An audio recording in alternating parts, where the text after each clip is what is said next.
All right, good morning. It is Monday, February 15th, and it is the day after Valentine's Day, and today we are talking about love. But before we start talking about the love things, I just want to officially address how completely insane this Mercury retrograde in Aquarius is. I have never, and I say this with pure dramatic effect because it's possible I have, but I don't think I have. I've never had a Mercury retrograde affect me on so many levels, so clearly and tangibly. I have literally used words with people that I felt were so completely clear that they could never be confused. And I watched them being confused, like as I lived and breathed. And so I was like, wow, communication is very difficult right now.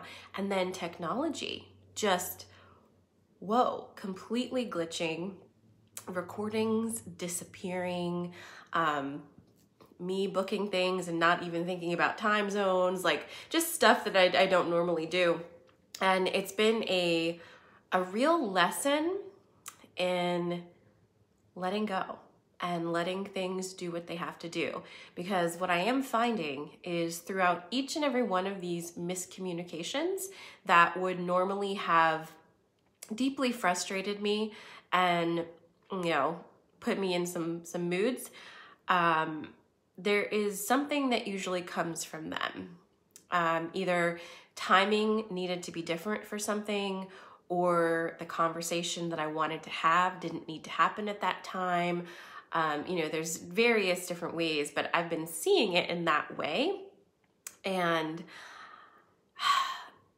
it has allowed me to flow with this craziness and just to say like, hey, this is what's happening. Like I'm sitting here talking to you right now as my other screen consistently blinks at me and tells me that it's paused due to poor connection, while simultaneously I see people commenting. So I don't know what that means. It's annoying, but it's just been intense. And so we have less than a week left before Mercury returns direct.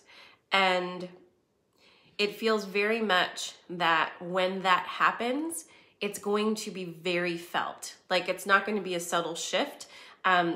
It'll be kind of like the floodgates opening and things can start flowing again. So if you are feeling that, that just inability to clearly communicate with people and feeling like you say something and they completely misunderstand it and vice versa, just hold tight because chances are it needs to wait. The big conversations definitely need to wait, and just allow yourself to flow. To flow.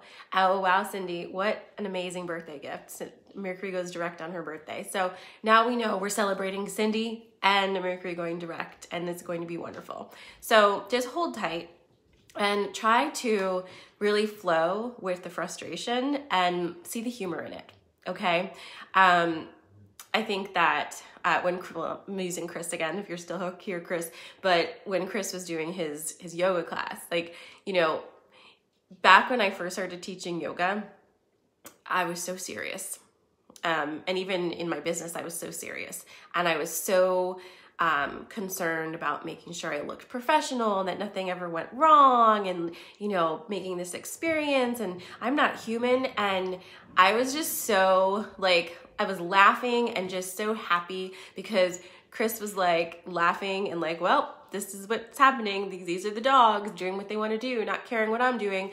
And it's just a perfect example of not taking yourself too seriously. We're all humans here. We're all here just doing the life, and we're affected by everyday things, and it's okay. It makes us more relatable. So go with the flow. Don't worry too much about it. Try not to have big, huge conversations that are a big deal until after, because unless you really enjoy miscommunication, and if that's your kink, then so be it, do you. But I'm just saying, if you want to be clearly understood, just wait a few days. So with that said, let's talk about love, because I've had this on my mind quite a bit over the weekend, you know, because it's in the collective. But here is what is coming through so strong about what it means to be in relationships in a new earth way. And so I'm not only talking about romantic relationships, this includes friendships, because friendships are also a type of love relationship. We don't usually lump them in to the same place, but they are. And so one of the biggest issues that we seem to have in relationships with one another is that we don't actually know what we need from the relationship, right? There is this romantic notion out there that you will meet somebody who just gets you, right? And they understand you like no one else has ever understood you, and they complete you. And there's this sense of harmony because you don't have to explain anything to them because they just get you, right? And we're all seeking that elusive, you know, partner who is just meant for us, and we don't have to explain ourselves to them. And we've built a lifelong career off of believing that that person exists and going through these relationships that don't work and then saying, well, there's got to be somebody out there who it will work with. And to a certain degree, of course, that's true.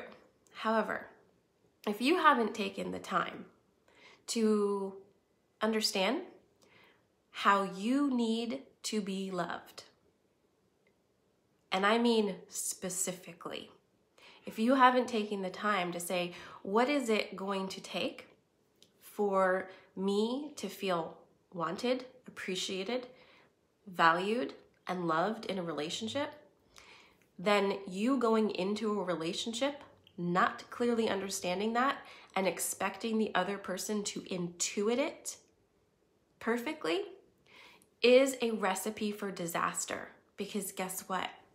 You don't even know. So you're expecting the other person to guess and for you to suddenly know when they blindly hit the mark, all right? It's not fair, and it's a setup for disharmony, for constantly feeling like you're misunderstood, and for the other person in the relationship to feel the same way. And we repeat these roles and these stereotypes because these are really ingrained in our culture now. Men are from Mars, women are from Venus. We don't understand each other. Relationships are complicated. Men aren't good at speaking about their emotions or feeling emotions, and women are way too emotional. It's like this gender typecast, sex typecast, and we're all playing this role. And now we're moving into a space where that's really old and tired and we don't need to do it anymore. So what does that mean for your relationships now? How do you start to move into the new earth way of being in romantic and non-romantic relationships? It's really simple and yet really difficult, because the first thing you have to do is get over yourself, right? You have to set your ego down and say, it is worth it to me to take the time to understand what I want and need, and then clearly communicate that to the person I am in a relationship with. Clearly communicate that. So first step is knowing. So, I'll use myself as an example.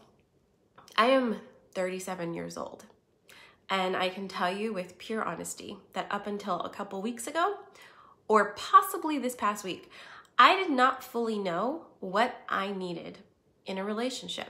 And I've been married for like 10 years and in a relationship with the same person for 15. And I have, for most of that relationship, expected my partner to figure out how to love me, and vice versa. And, we're here doing it, but gosh, it's difficult. And I have always felt, because also I'm a Scorpio, that if I have to explain it, then it's not worth it anymore. So if I have to tell you what I need and you can't just magically intuit it, then, I don't want it. And that's not fair either. So what are you going to do? Do you want to still be in these cycles of relationships where there is that space between you two? And it's always going to be there because you're not breaking down the communication barrier. And are you willing to take the time to really be with yourself and ask yourself what you need to be happy with yourself? What makes you feel loved? What actions make you feel loved? These things are so important. We just had this holiday where the traditional thing to do is to take your person out to dinner and get a box of chocolates and some flowers. Is that your love language? Does that make you feel loved? What would? Have you thought about it? And once you know, have you communicated that to your partner? Because they should know too. And can you open that line of communication and receive what your partner wants, even if it is completely the opposite of what you've been providing for the duration of your relationship, right? And then if you're not in a relationship, are you willing to understand how to love yourself to the point where you don't need the noise of a relationship unless it is bringing value to you, okay? Because that's also where we're at now, where you are a full and complete person. You don't need another person to complete you. It's wonderful to have a partner in your life, to do life with, to have experiences with, if you are able to have a healthy, openly communicated relationship, right? That's not dependent on each other for happiness, but inclusive of each other's happiness, all right?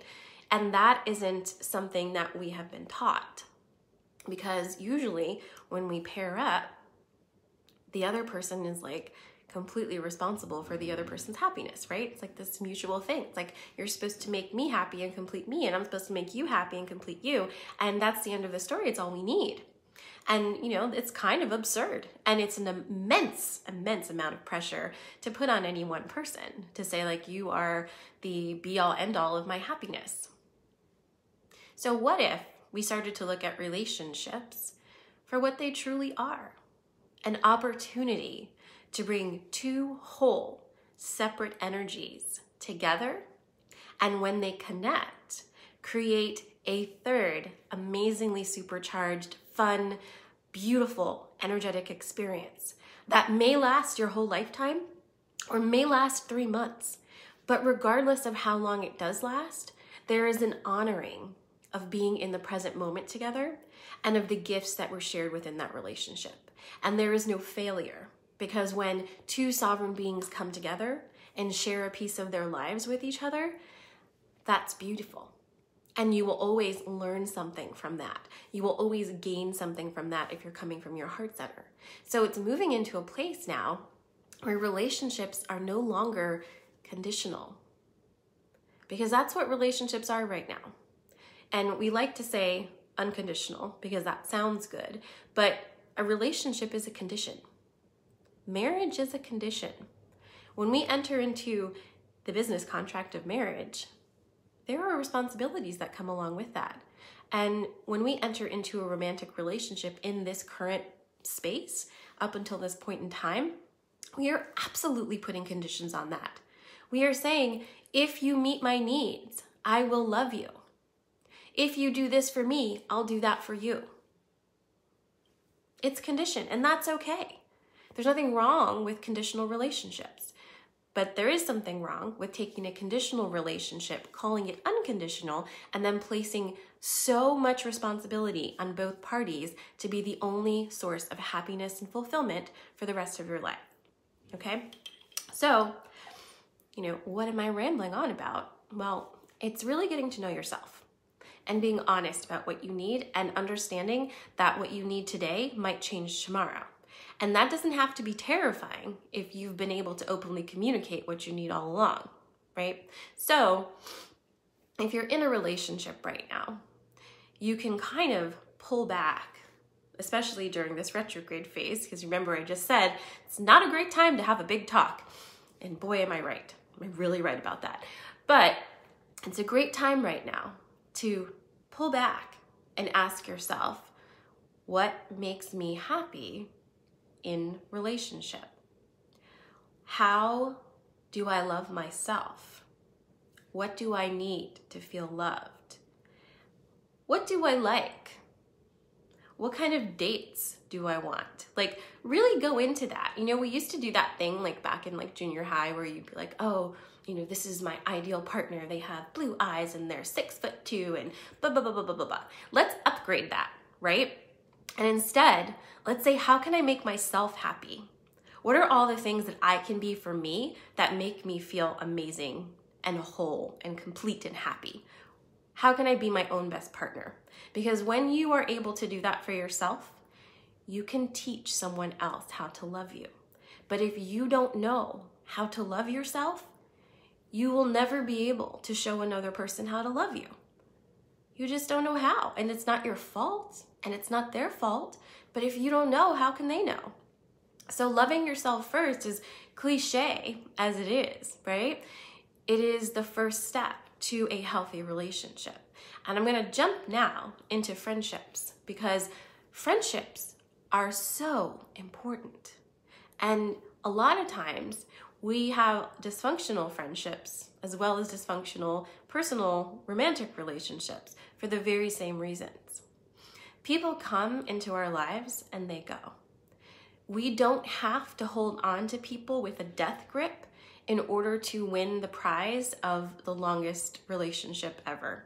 That's not a real prize, right? If you're holding on to something that is toxic for both of you, what do you expect to win at the end of that? I don't know, but there is no prize. So understanding that relationships shift and change all the time, but how precious and enlightening and invigorating a conscious, even reciprocal friendship can be, and how many places in your life it can touch and fertilize and strengthen for you, it's an amazing thing. And as you grow and change, it's okay for your friendships too. And it's okay for you to be friends with somebody, really close friends I'm talking about, for a few years. And then for you both to kind of move away from each other.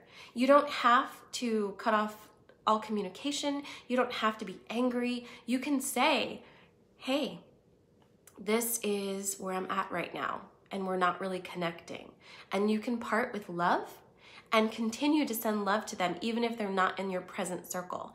And you can trust that if you're meant to circle back around with that person at a later point in time when your energies are jiving better, you will, and you'll be able to come back with love and enjoy that again.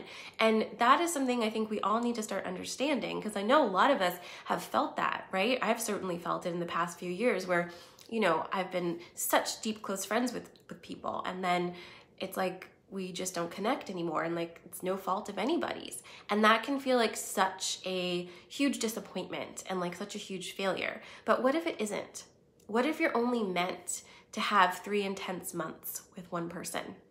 What if a relationship with, you know, you meet this person and you have this incredible whirlwind romance? What if it's only meant to be a 6-month thing? Maybe you're only supposed to connect energetically for that amount of time and then spin off in your different directions, elevated and invigorated for your next step. What if that's what was supposed to happen? And instead, because of society, you said, well, this is really good. So if it's really good, I need to take it to the next step. You know, now we're engaged. Oh, we're engaged. Now we got to get married. Oh, now we got to have a kid. Oh, now we got to do this. Why do we take things that are absolutely perfect as they are and try to upgrade them? Why do we do that? Take the pressure off of yourself. Be in the moment. And being in that moment, allowing yourself to be in a relationship in the present moment, is such a gift to yourself and the other person. And I want to tell you that even if you've been in a relationship for a long, long time, the same one, I promise you that there are things you can do to incredibly shift the energy of that relationship, all by staying in your heart center and starting to communicate. And it's not about saying like, you do this, and so you need to stop doing this, because that is not heart space. But it's more about saying, this is how I feel. I'm learning about myself. I'm learning what I need to feel loved, and I want to communicate that to you so that you better understand me as I start to understand myself. And I would love to know what you need. What do you need to feel appreciated and loved? And a lot of times, especially my women people, we do know what this is, right? And it's easy for some of us because as women, we are trained to be very intuitive in relationships and to sense the needs of others and take care of them first. So it's not difficult, right, to know what the other person may need or want, but do you always give that to them, right? Do you always give that to them? Do you kind of feel like if you give in to that, you're giving a part of yourself? And if so, why is that? Usually it's because you haven't communicated your needs, so you're not getting yours met. So it doesn't feel like a even situation, okay? Nothing feels good when only one person is giving, and the other person is receiving. It doesn't feel good. It feels off balance, right? So moving into that space of communication and not being afraid of communicating is so vital. It's completely vital, but it is a learned thing. It's not something that's just gonna come out of the ethers, but I'm gonna tell you what, it is so worth the effort. So for this week, before you start, bringing out all the big guns and having big talks, if that's what's on deck for you, just take a minute, all right, and really ask yourself, what do I need to feel loved? How do I love myself? How do I make myself happy? What can I do for me today?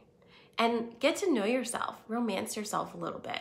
Because once you figure that out, and I know I've said this, but I'm saying it again, once you figure out how you need to be loved by yourself, you will be able to really clearly communicate that to the person you're with and to all future partners, to your friends who you're in a friendship relationship with. You'll be able to communicate those needs.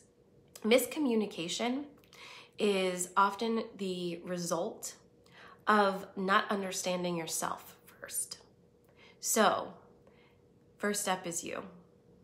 And I hope that that is helpful. It has been, and I have so much more coming on this, but it has been a revelation for me in the past month to allow myself to know myself and to step into my heart space and to act from there, even when I feel like I shouldn't have to, okay? It changes the energy of everything when you come at it from here. And just remember, in every moment, this is the only moment. This is the place where your magic can affect the energy around you. The past doesn't exist anymore, and the future has so many different possibilities, all determined by your action in this point. So you're always open to changing, to uplifting, and to opening new timelines for yourself and those around you. So just remember that. So this is my talk about love today. I have a free virtual activation happening tomorrow night at 6 p.m. If you are interested, there's a link on my thing, or you can find it in my profile on Instagram. It's gonna be really lovely. You just get cozy in your own home and I will lead you through a meditation and some energy healing and whatever else pops through. So I hope to see some of you tomorrow night. I'm sending you lots of love, and I will be back on Wednesday with our special guest, Isabel Worrell. We're gonna be talking about finances, magic, and real estate. And I'm sure you're all like, how does this go together? You'll have to tune in to see. I love you guys. Have an amazing day. Mwah. Thanks for watching. Don't forget to subscribe and follow.